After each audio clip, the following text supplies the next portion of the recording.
안녕하세요. 로지아의 시선의 로지아입니다. 안녕하세요. 강쌤입니다. 와, 로지아의 시선에서 이번에 두 번째로 다루고자 하는 게 이전 영상에서 다뤘던 것처럼 일본 불매운동에 관한 건데요. 이번에는 조금 깊게 들어갔어요. TVN 드라마 지정생존자를 보고 있는데 거기 2화에서 보면 좀 이해가 안 갔던 부분이 있었어요. 요약해서 말씀드리자면 북한에서 잠수함이 왔는데 이게 움직임이 없는 거예요. 발견이 안 돼서 왜 얘네가 숨었을까? 왜 연락이 안 될까? 뭐 이런 저런 것 때문에 청와대는 비상사태, 긴장감 이런 게 돌았는데 갑자기 일본 자위대 군함이 동해안에 쓱 들어온 거예요. 이 부분이 정말 전 이해가 안 됐거든요. 근데 오늘 강쌤 얘기를 들어보니까 아니 이게 일본 불매운동이랑 관련이 있다면서요? 네, 물론 그 드라마상의 설정이 이제 실제 현실에서도 그런 한반도 유사시에 자위대 군함이 출동할 수 있는지 여부는 좀 논란의 여지가 있기는 한데, 어쨌든 이제 그런 자위대의 움직임하고 이번 불매운동 건이랑 이제 어떻게 움직여지냐면, 이 불매운동 시작이 된 게 일본 아베 정부가 반도체 그 생산에 필요한 기본 소재 세 가지 수출을 규제하는 데서 그쵸. 이제 그 반발로 항의 표시로 그쵸. 불매운동이 시작이 된 거잖아요. 맞아요. 예.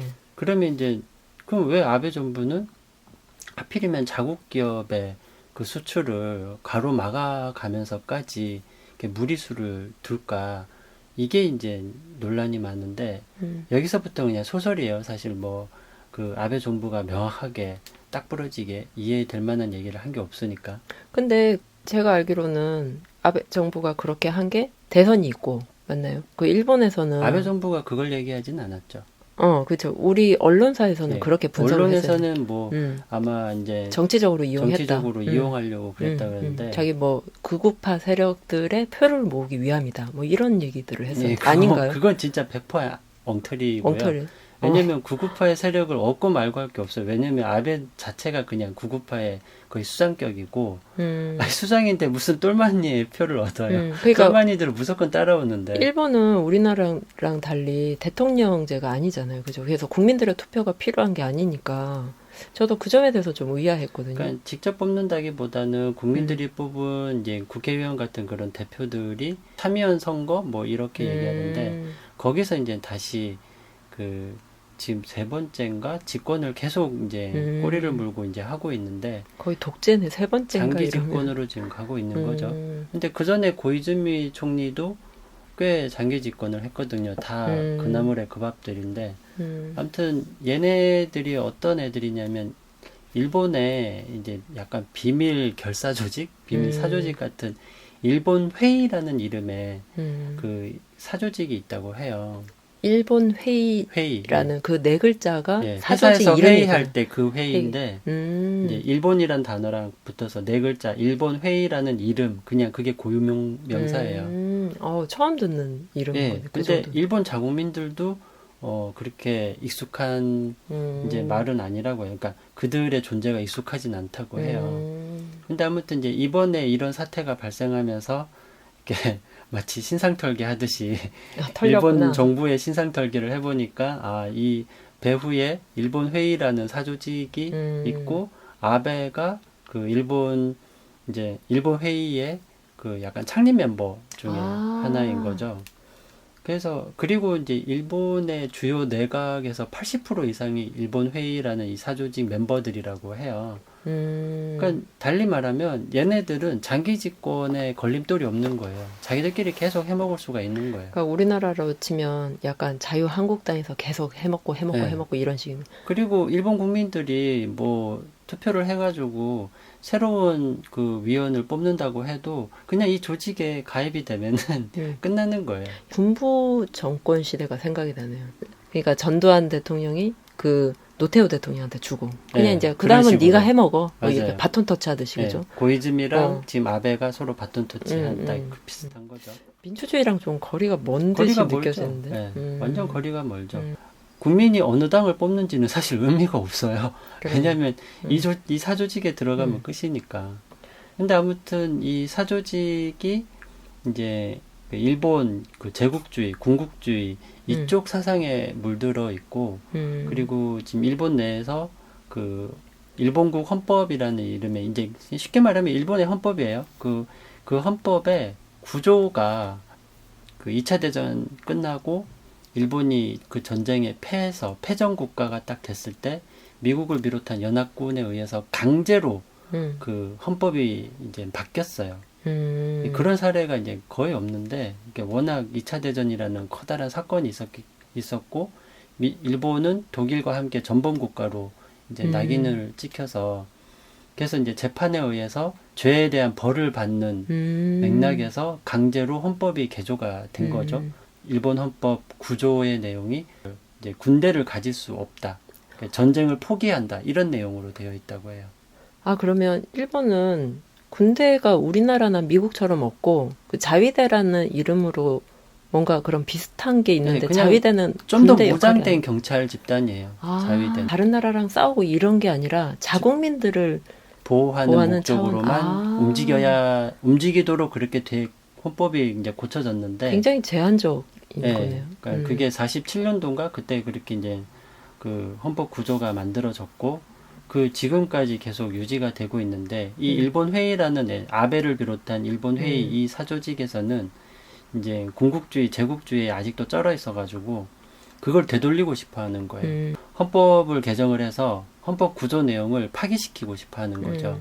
아니 근데 여전히 이해가 안 갔던 게 뭐냐면 우리는 이제 미군이 주둔해 있으니까 국내에 미군은 이해가 가는데 아니 북한에서 잠수함이 우리 영해에 들어왔는데 일본 자위대가 왜 들어오는 거지? 이게 좀 갸우뚱. 심지어 이 자위대라는 건 그냥 자국민들을 지키기 위한 군대라는데 네, 왜 근데 우리나라에 일본 들어온 입장에서는 일본은 여전히 동해를 일본해라고 표기할 정도로 지네 바다라고 생각을 해요. 미친놈들이지. 그래서 이제 일본 입장에서는 코골이 귀골이에요. 갖다 걸기 나름인 거예요. 그래서 북한이 동해 안으로 표류를 했던 뭐 거기서 암초에 걸렸던 아니면은 전쟁의 목적으로 내려왔던 다 필요 없어요. 그냥 레이더 상에 북한 잠수함의 위치가 이제 동해 영역, 그러니까 일본 입장에서는 일본해 영역에 들어온 걸로 간주가 되는 거고, 그럼 얘네 입장에서는 얘네 우리 침공한 거다. 그래서 우리는 우리나라 지키려고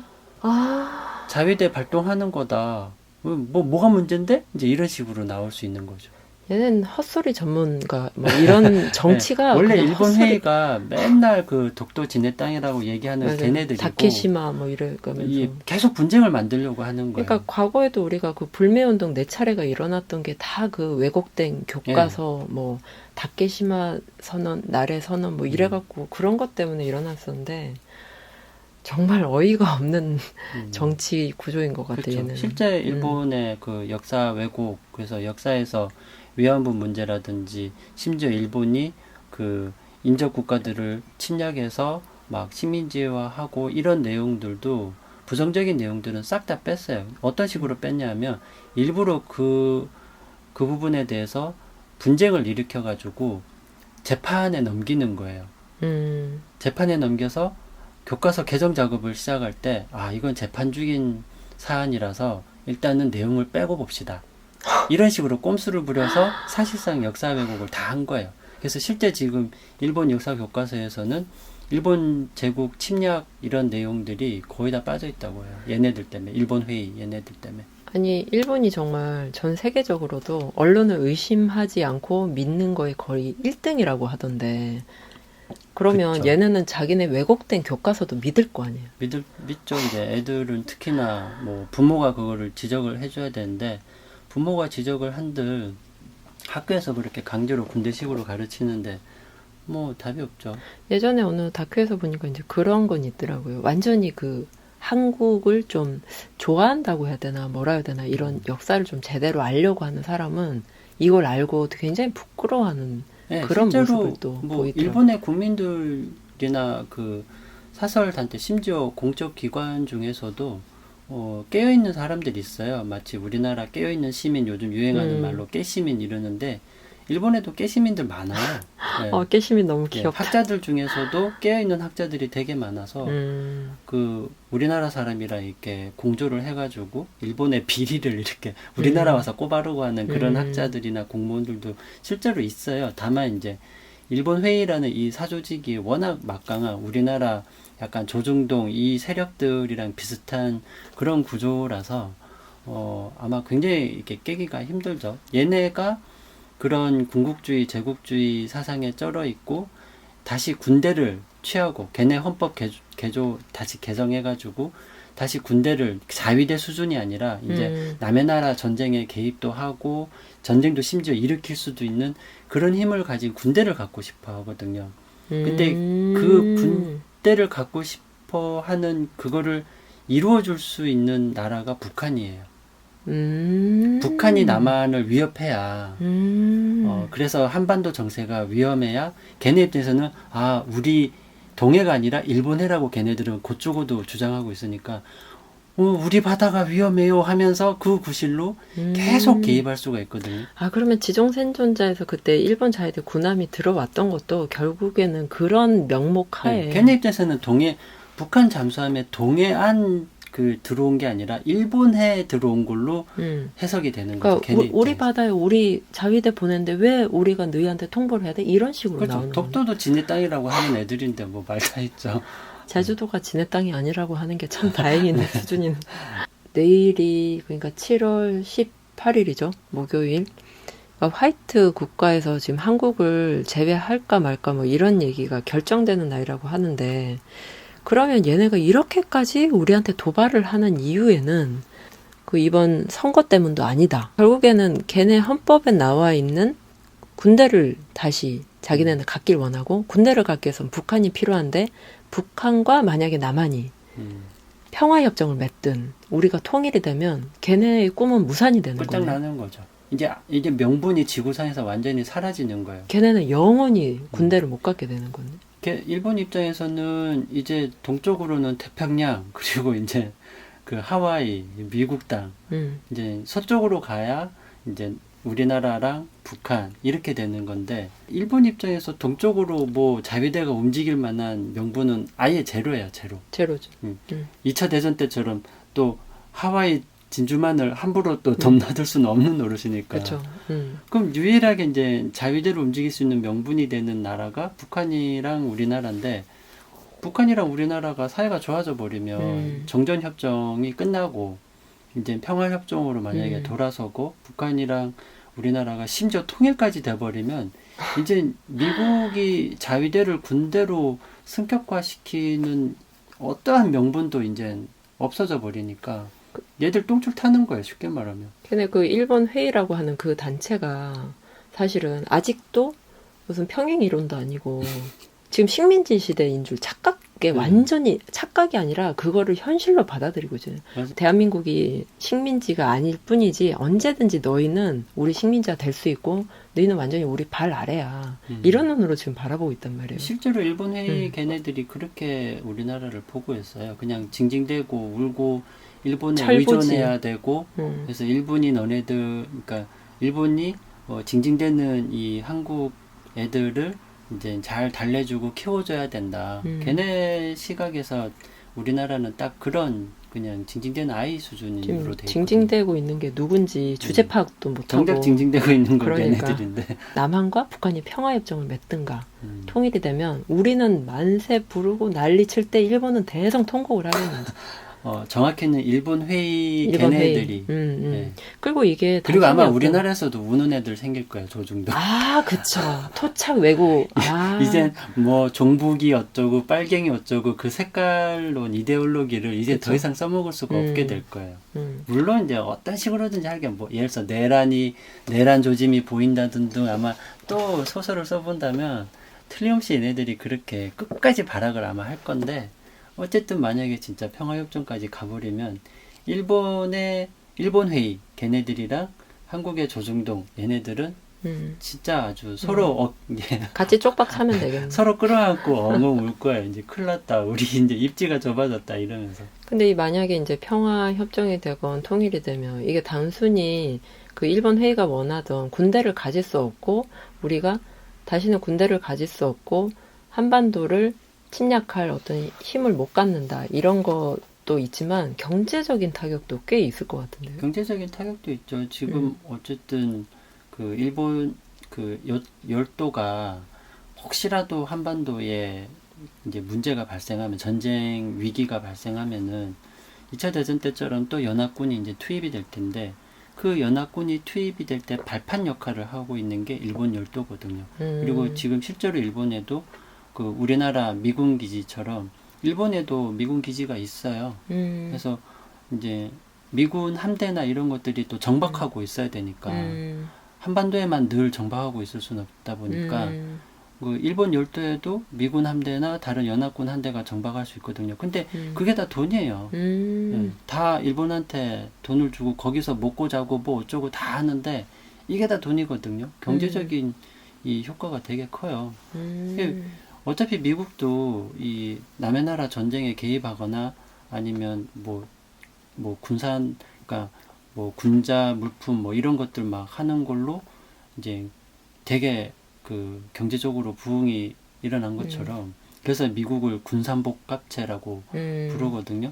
지금 일본도 그러고 싶은 거예요. 그렇지. 걔네도 특히 정확히는 이제 일본 회의 얘네들은 다 일본도 군산복합체가 돼가지고 이제 전쟁으로 장사하고 싶은 거예요.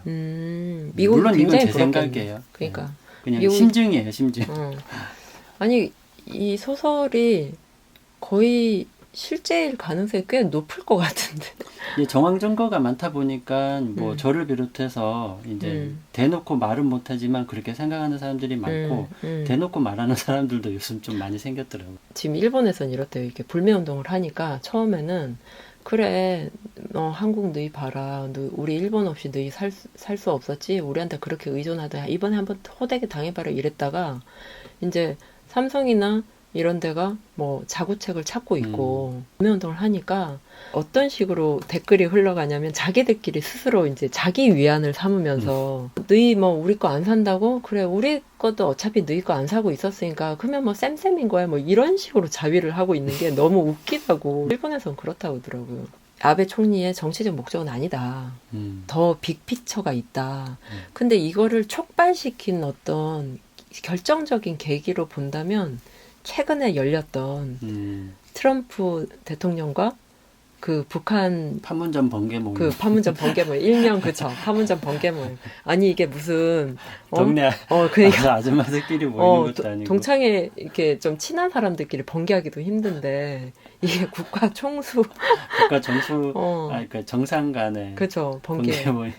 이 말이 국가 정상과 번개라는 자체가 어울리지 않는 단어라는 거죠. 그러니까 이게 정말 촛불 집회 이후로 또 우리는 하나의 역사를 쓴 것 같아요. 전무후무한 일을 만드는데 이것 때문에 G20이 이번에 일본에서 열렸는데 그게 싹 깡그리 묻히고 바로 그 국가 정상 간의 번개가 성사되면서 뭐야 내가 지금 G20이 그 내가 가장 원하지 않는 북한과 남한이 평화적인 어떤 이런 몸짓 그런 거에 기사에 확 눌렸다는 게 얘네로서는 상당한 위기와 분노를 끓게 하지 않았을까. 마지막 한 방울 있잖아요. 그 분노의 한 방울을 탁 촉발시켰고 얘네도 그래 한번 갈 때까지 가보자 하고 이제 척을 질 것도 아니잖아요. 사실 우리가 일본이랑 그럼에도 불구하고 이런 식으로까지 도발을 한다는 건 우리가 불매운동을 하면 걔네가 좀 움찔할 줄 알았는데 지금 거기서 끝나지 않고 백색 국가에서 뭐 리스트를 빼내 넣네 이런 얘기까지 하니까 정말 더 괘씸한 것 같아요.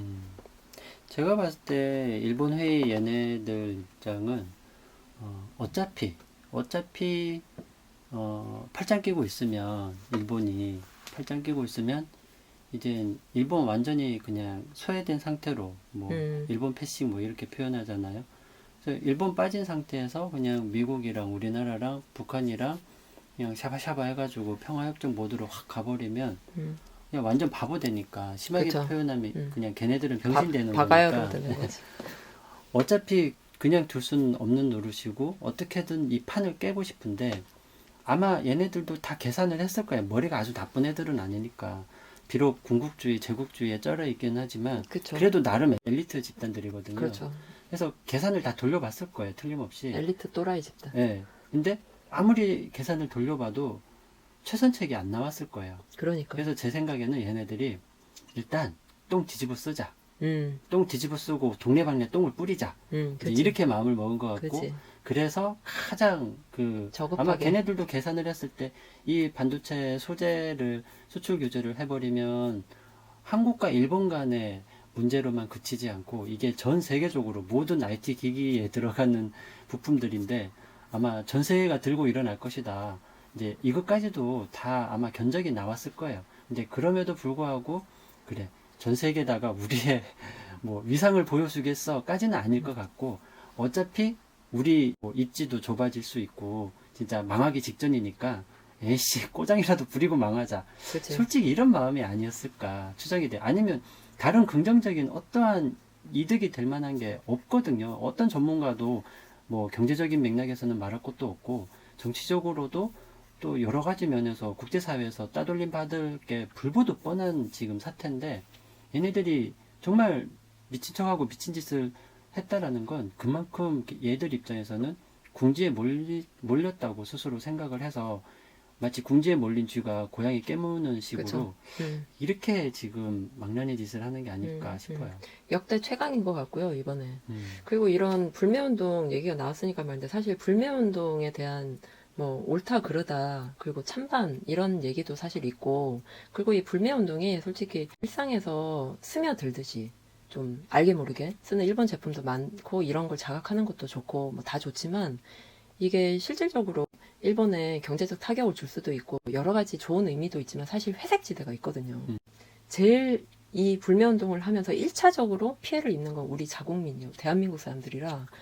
지금 뭐 가깝게는 우리 동네에 이렇게 가봐도 삿개집 이런 데 거의 장사 안 되고, 그럼 그 사람들 임대료 계속 나가야 되고, 그리고 여행 취소하는 게 사실 가장 경제적인 타격이 클 것이다 이렇게 하는데, 그 여행도 취소를 하면 개인도 역시 뭐 손해를 보겠지만 그 여행 취소로 인해서 중소 여행업체들이 사실 굉장히 큰 손해를 보고 있으니까 중소 여행업체 그리고 이런 자영업자들은 이게 얼마나 갈지도 모르는 이런 상황들이 사실 굉장히 불안하고 좀 힘들 거란 말이죠. 근데 얘기를 들어보면 이 불매 운동이 빨리 끝날 수도 있을 거다. 이렇게도 볼 수 있는 게, 반도체 수출 규제로 처음에 시작을 했지만 그 반도체 수출 규제가 단순히 대한민국에 어떤 데미지를 입히는 게 아니라 이게 전 세계로 간다면 정말 울면서 일본에서 겨자 먹기로 100기를 들 수도 있지 않을까, 이 생각도 들거든요. 어떻게 생각하세요? 그럴 가능성은 크죠. 사실 이게 우리나라 기업들한테만 그리고 우리나라에만 피해를 주는 게 아니라 반도체 소재가 삼성이나 SK 하이닉스에서 만들고 있는 부품들은 거의 모든 기기에 다 사용돼요. 지금 우리가 거의 손에 늘 들고 다니는 스마트폰, 뭐 액정이나 그 핵심 부품, 또 노트북, 온갖 IT 기기에 다 사용이 되기 때문에 지금 뭐 4차 산업혁명 막 이러면서 이 IT 혁명이 지금 계속 뭐 인공지능 어쩌고 하면서 계속 뻗어나오고 있는 이 판국의 하드웨어 부품들은 계속 끊임없이 생산이 돼야 되는 와중이거든요. 근데 이게 만약에 조금이라도 주춤거리거나 심지어 중단까지 된다. 물론 중단까지 갈 상황은 아무도 안 만들겠죠. 누구라도 나설 거예요. 미국이 나서든, 뭐, 영국이나 유럽 쪽, 이쪽에서 나서든, 아니면 그 국제기구, 뭐, WTO 같은 이런 데서 제재 조치를 하든, 어떤 식으로든지, 남들이, 우리는 가만히 있어도 남들이 알아서 나서줄 수 있는 또 그런 구조라서. 제3국의 힘에 의해서. 그렇죠. 정확히는 이제 전 세계의 힘에 의해서 일본 회의가 꼬장 부리는 게 이제 저지는 될 텐데, 근데 이제 아까 언급된 것처럼 그렇게 되기까지 그 기간 동안은 지금 한마디도 못하고 그저 고스란히 유전적, 정신적 피해를 받고 있는 그쵸. 이 자영업자 분들은 계속 숨죽이면서 고생을 할 수밖에 없을 거예요. 사람들이 일본 맥주 안 사고 다른 거 사는 거는 이건 대체제 개념이라 괜찮다. 덜 할 수 있더라도 식당을 아예 안 간다든지 뭐 그쵸. 옷 매장을 아예 안 간다든지 이렇게 돼버리면 정작 그 식당이나 매장을 운영하시는 분들은 다 한국 사람들이고 그쵸. 거기서 알바 뛰는 애들도 다 이제 우리나라 사람들인데 이 사람들이 직접적으로 피해를 입지만 이 사람들은 그렇다고 불매운동에 대해서 불만을 표현할 수가 없어요. 괜히 잘못 말 한마디 했다가 완전히 돌파매질 받을 게 뻔하니까 악플 장난 아니게 달릴 그쵸. 거고 뭐 어디서는 좌표 찍고 와가지고 사람을 아주 치졸할 정도로 아마 그 린치를 가할 텐데 그래서 그분들은 이러지도 저러지도 예, 못해요. 계속 하루하루 매출 다 마이너스 돼가면서 계속 인건비만 나가고 또 인건비보다 더 압도적인 게 그 임대료잖아요. 그 그쵸. 임대료는 고스란히 뭐 장사가 되든 안 되든 무조건 내게 돼 있는데 뭐 차라리 인건비야 장사 안 되면은 뭐 직원을 어쩔 수 없이 해고라도 시킨다 치지만 임대료는 아예 장사 접지 않는 한은 계속 내려야 되는 거거든요. 그쵸. 그럼 이분들은 장사가 안 되는 만큼 생으로 임대료 내가면서 빚을 계속 지는 예, 거지. 마이너스로 지금 해야 되는 상황이라 그렇다고 가게문을 닫을 수도 없고 그렇죠. 닫는다 해도 임대료 나가고. 닫는 게 또 쉬운 일도 그쵸. 아니죠. 뭐 권리금 어쩌고 하고 뭐 인테리어 원복시키고 복잡한 문제가 있는데 그래서 불매운동이 장기화되면은 우리는 일본 정부에다가 항의하는 힘은 계속 보여줄 수 있는 장점은 있지만 이제 그거에 대한 부작용이 굉장히 큰 거죠. 이런 맞아요. 분들은 끝까지 아무 말도 못한 채 숨죽이면서 계속 소가리하고 금전적인 손해를 어마무시하게 받고 이러는 거라서 이게 당장 일본에만 타격을 주는 게 아니라 이제 제살 깎아먹기가 맞아요. 굉장히 크게 음. 일어날 수 있어서 그런 점도 좀 잘 고려를 해야 되죠. 일본 지금 아베 정부가 정말 하는 짓이 얄밉고 부당하고 음. 어이가 없는 짓이라고 해서 우리나라의 우호적인 일본 사람까지 미워하거나 그들의 문화 중에 일부를 우리가 좋아하는 뭐 영화도 있을 수 있고 음악도 이런 걸까지 뭐 싫어할 수 있는 그런 종류는 지금 아닌 거잖아요. 그런 자영업자들을 생각했을 때는 어떻게 보면 판매 운동을 하기는 하되 조금 선택적으로 또 해야 될 수도 있지 않나. 왜냐면 사케집에 가서 뭐 사케를 먹는 거 그거는 크게 거리끼지 않을 수도 있지 않나 그런 생각도 좀 그 술을 적게 먹고 안주바를 세우는 거지 뭐 이런 방법도 있잖아요, 그죠? 그래서 아무튼 좀 자영업자분들은 되게 좀 힘들 것 같은데 어디 가서도 말도 못하고 그런 게 좀 안타깝고 좀 그분들을 많이 토닥토닥 해주고 싶은 마음이 있는 것 같아요. 빨리 잘 해결이 되고 일본도 이제 착각에서 벗어나서 어떻게 하면 좀 일본도 좋고 우리도 좋고 좀 그런 양심까지는 바라지도 않고 뭔가 좀 그렇게 해결되면 좋지 않을까 이런 그러면 생각. 정말 좋겠는데 그건 마치 SF적인가? 조선일보한테 음. 더 이상 가짜뉴스 생산하지 않고 음, 정말 자국민을 위한 선한 그리고 정말 뭐 선할 것까지도 없어요. 그냥 정확한 뉴스라도 기사화 해주길 바라는 것과 같거든요. 이게 매우 상식적인 요청이지만 이게 사실상 굉장히 그쵸. 요원한 일인 것처럼 맞아요. 지금 문제는 그냥 단순히 일본 정부만의 문제가 아니라 일본 정부 그 뒤에 있는 그 배후 일본 세력. 회의 얘네가 문제이기 때문에 얘네가 군국주의와 제국주의에서 벗어나서 멘탈이 제정신으로 돌아오길 바라는 것 어렵지 않을까 현실적으로. 그렇긴 네, 하죠. 좀 비관적이긴 하지만 좀 그런 생각이 들어요. 제발 이렇게 정부 탓 좀 안 했으면 좋겠어요. 물론 정부 탓하는 게 토착 외구 세력 이제 조중동이겠지만 그거에 낚이지 않기를. 그죠. 낚이지 않는 거 중요하죠. 아니 일본이 똥 쌌는데 우리가 지금 그 똥 다 뒤집어 쓰고 있는데 왜 우리 정부를 욕하냐고. 그건 좀 아니지 않나. 일본 앞에서 빌빌빌거리란 얘기인데. 그렇지. 아무리 개념이 없어도 가서 뭐 빌라는 거예요 지금. 지금이 박근혜 시대야, 이명박 시대야, 지금. 문재인 정부 시대라고. 시대가 바뀌었는데, 지금. 그런 거 좀 낚이지 마셨으면 좋겠고요, 여러분. 얘기가 좀 길어졌지만, 오늘의 얘기가 여러분들의 궁금증 좀 더 해소됐으면 좋겠고요. 앞으로도 계속 따끈따끈한 이슈로 찾아오겠습니다. 여러분, 다음 시간에 또 만나요. 네, 같이 해주신 우리 강쌤 너무너무 감사해요. 감사합니다. 네, 여러분, 빠이.